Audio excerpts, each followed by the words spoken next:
আসসালামু আলাইকুম রহমতুল্লাহ বাকাতুহ। সম্মানিত মুসলমান ভাইলো, আমরা এখন চলে আসছি জান্নাতুল বাকির ভেতরে। এই যে নবী যে সবুজ গম্বুজে 100 মিটার দূরে জান্নাতুল বাকি, এখানে সম্পূর্ণ সাহাবীরা শুয়ে আছেন। আল্লাহ তাআলা সবাইকে মরণের ভয় মনে এবং স্মরণে যেন রাখে। এই যে কবরে শুয়ে আছে সবাই, হাজার হাজার বছর কবরে পড়ে থাকবে। সবাই একটু ইসলামের কাজ করবেন, 5 ওয়াক্ত নামাজ পড়বেন, মরণের কথা স্মরণ করবেন। আল্লাহ তাআলা যেন সবাইকে মনে আশা পূর্ণ করেন, সুলভ করেন।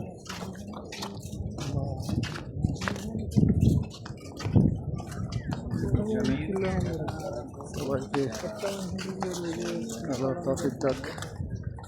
এই যে সাহাবীরা শুয়ে আছে, কবরবাসী শুয়ে আছে, তাদের কত হাজার বছর তারা কবরে আছে এটা আল্লাহ জানে।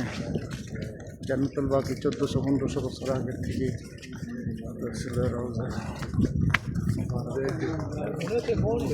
ইসলামের দুনিয়াতে সম্পূর্ণ